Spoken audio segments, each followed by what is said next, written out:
नाम के गांव में एक चालाक साहूकार हरिया अपनी दो बेटियों लीला और सोनम के साथ रहता था। हरिया ज्यादा अमीर तो नहीं था, मगर दिमाग से बहुत तेज था। हरिया के साथ उसका नौकर लाला भी रहता था। हरिया ने लाला से कहा, लाला, अरे ओ लाला, अरे सो गए क्या? अरे नहीं बस जरा सा आंख बंद करके कुछ ध्यान लगा रहा था तो हल्की सी झपकी लग गई। सोचते सोचते भी नींद आ गई?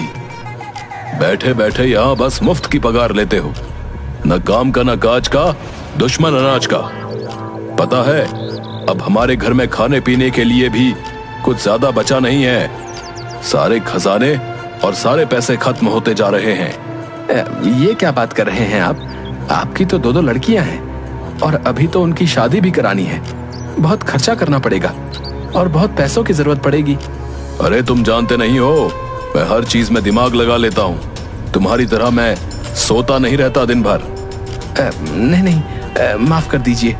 बोलिए, आप बोलिए। मेरी दोनों लड़कियां इतनी खूबसूरत हैं, ये तो सारे गांव वाले जानते हैं, और सारे गांव के नौजवान मेरी लड़कियों से शादी करना चाहते हैं। अगर मैं उनके लिए स्वयंवर रखूं तो कैसा रहेगा? ये तो बहुत बढ़िया रहेगा। आपकी लड़कियों को जो भी लड़का पसंद आएगा उनसे शादी करा देंगे। नहीं, ऐसे कैसे शादी करा दूंगा? मैंने तो कुछ सोच के रखा है। मैं हर नौजवान से जो स्वयंवर में आएगा उससे 200 स्वर्ण मुद्राएं लूंगा और एक प्रतियोगिता भी रखूंगा। अगर वो प्रतियोगिता जीतेगा तो उसे 1000 स्वर्ण मुद्राएं दूंगा और अपनी लड़की दूंगा।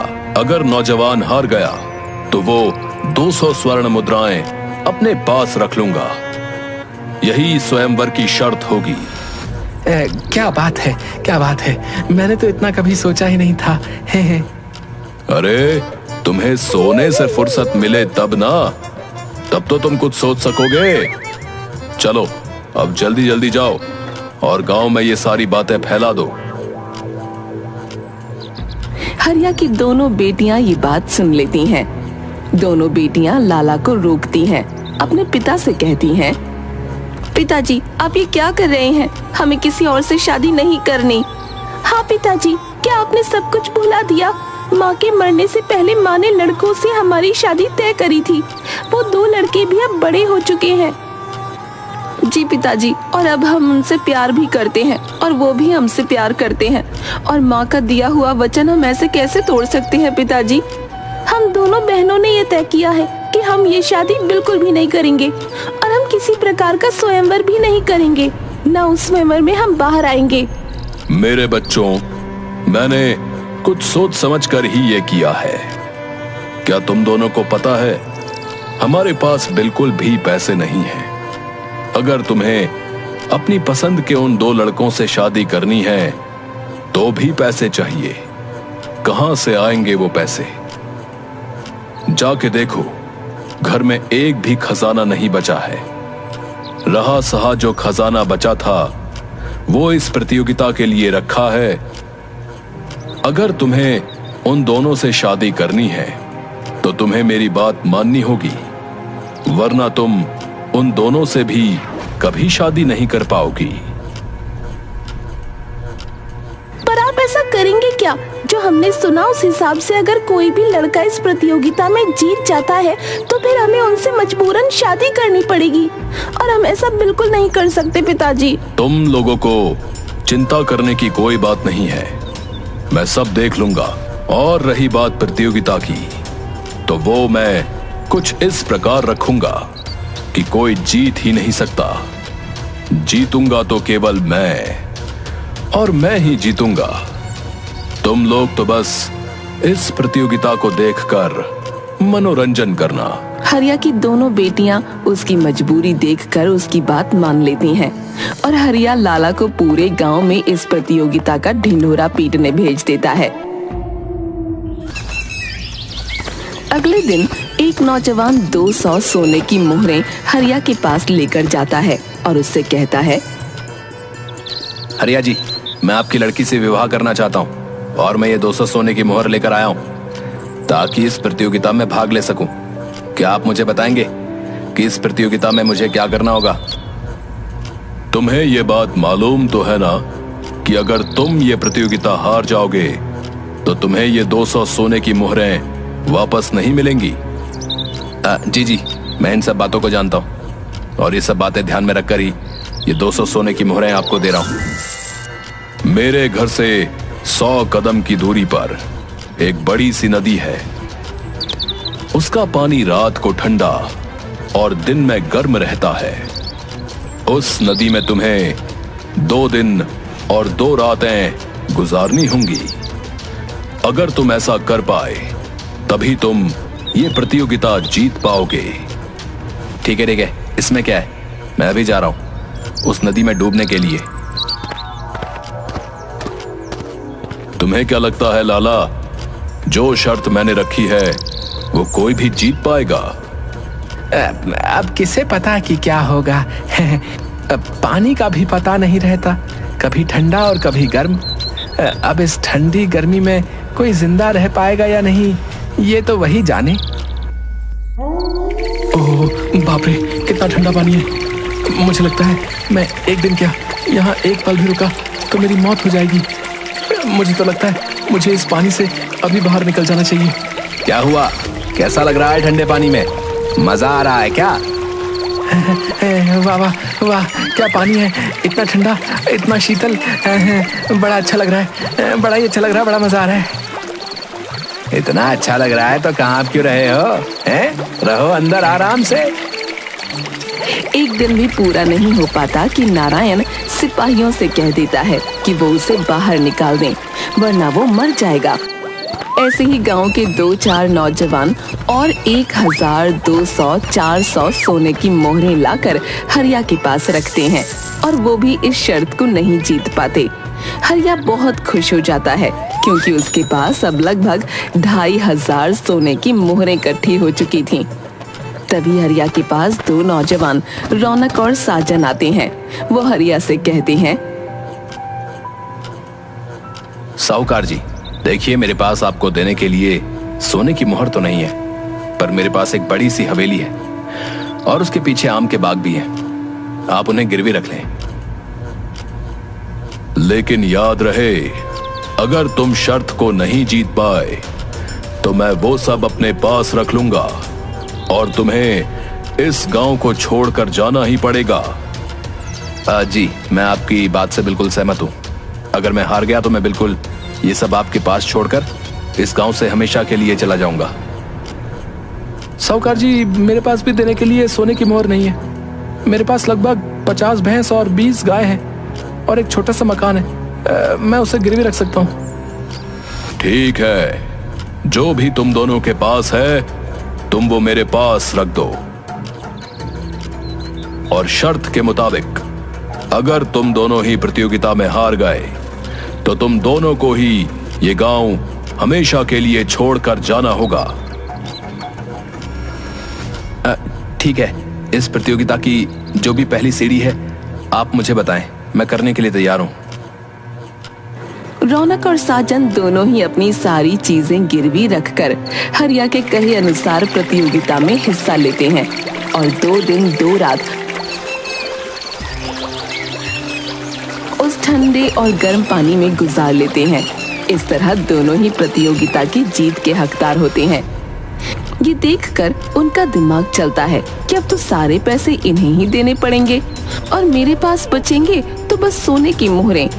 हरिया रौनक को बुलाता है और उससे पूछता है, तुमने ये 2 रातें और 2 दिन इस ठंडे और गर्म पानी में कैसे गुजारी?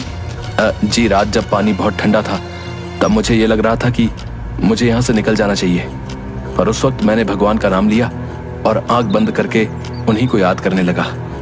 इस तरह मेरी पहली ठंडे पानी की रात गुजर गई। अगले दिन जब सूरज निकला और पानी गर्म हुआ तो मैंने उस शीतल पानी को याद किया जो रात भर मुझे ठंड महसूस करा रहा था, और इस तरह मैंने अपना एक दिन गर्म पानी में बिता दिया। दूसरा दिन भी मैंने इसी तरह ठंड में सूरज को याद करके और गर्मी में ठंडे पानी को याद करके गुजार लिया। ठीक है, तुम जाओ और साजन को मेरे पास भेज देना।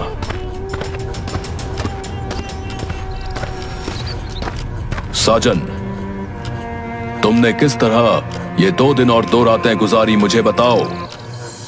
साहूकार जी, मैंने तो ये 2 दिन और 2 रातें प्रभु को याद करके गुजारी।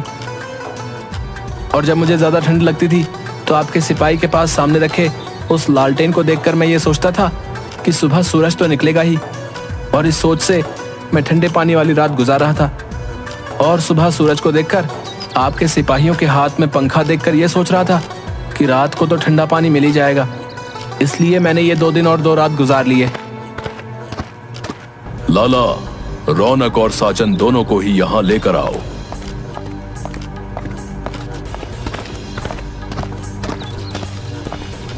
रौनक और साजन, तुम दोनों ने ही इस प्रतियोगिता में गलत तरीके से जीत हासिल की है।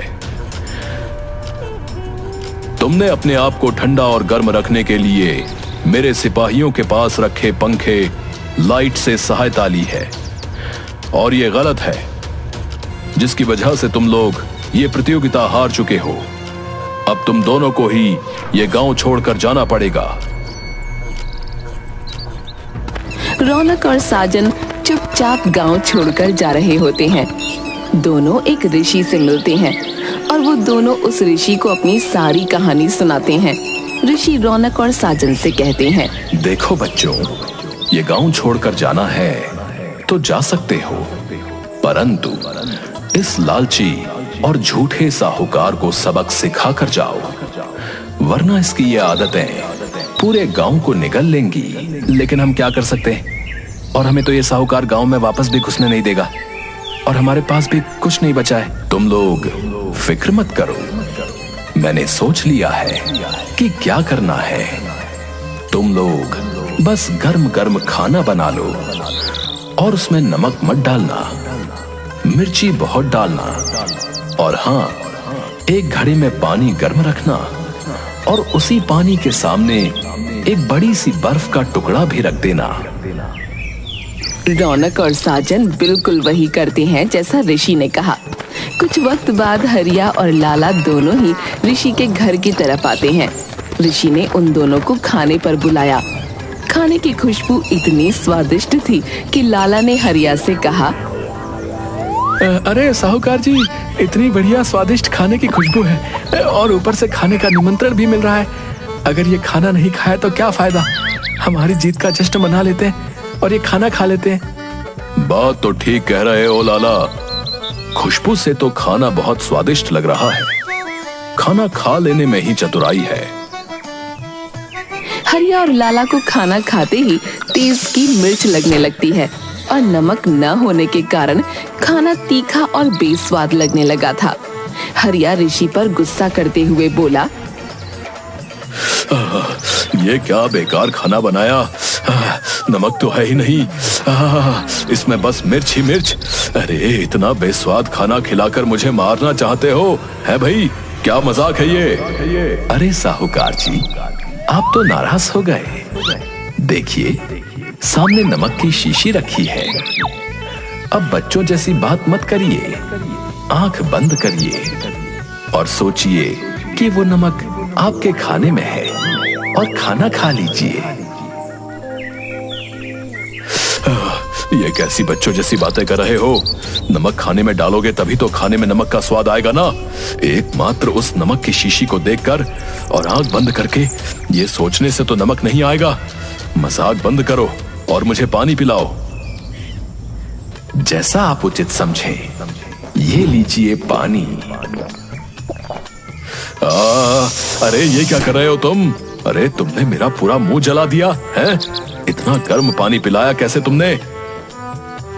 देखिए, आप बेकार गुस्सा कर रहे हैं। वो सामने बर्फ रखी है, आप उसको महसूस करके अपने आप को ठंडक दीजिए और पानी पी लीजिए। सोचिए कि पानी ठंडा है। बहुत हुआ तुम्हारा, समझते क्या हो अपने आप को? ये बेवकूफी भरी बातें करोगे और मैं सुनता रहूंगा। पहले तो बेस्वाद खाना खिलाया, फिर ये गर्म पानी देकर मेरा मुंह जलाया। और फिर ये बेतुकी बातें करते हो। देखिए साहूकार जी, ये बेतुकी बातें आपने की थी। रौनक और साजन दोनों युवकों ने आपकी शर्त ईमानदारी से जीती थी, पर आपने अपनी चालाकी से उन्हें हारा हुआ साबित कर दिया। दोनों इतने नेक इंसान निकले कि अपनी ही हार मानकर ये गांव भी छोड़कर जाने को निकल पड़े। अब आप सीधे सीधे इनकी दी हुई चीजें इन्हें वापस करो, और हां, उन बच्चियों का फैसला पूछकर ही उनकी शादी इन लड़कों से होगी। मैं समझ गया ऋषिवर, मुझसे बहुत बड़ी नादानी हो गई, मुझे माफ कर दीजिए। मैं आगे से कभी ऐसे कोई गलत काम किसी के साथ नहीं करूंगा। हमेशा ईमानदारी और सच्चाई के रास्ते पर चलूंगा। मैं समझ गया मुझसे कितनी बड़ी भूल हुई। ऋषिवर, मेरी मरी हुई धर्म पत्नी ने मेरी लड़कियों की शादी कहीं और करने का वादा किया था, और मेरी बिटिया भी उन्हें प्रेम करती है। मैं दोनों युवाओं से माफी मांगता हूं, पर वो इनसे शादी नहीं कर सकती। ऋषि ने दोनों युवकों की मदद की और उन्हें मान सम्मान के साथ हरिया ने गांव में वापस बुलाया। दोनों युवकों ने भी हरिया को माफ कर दिया। हरिया ने खुशी खुशी अपनी दोनों बेटियों की शादी भी उन्हीं लड़कों से करवाई जिनसे वो लड़कियां प्रेम करती थीं।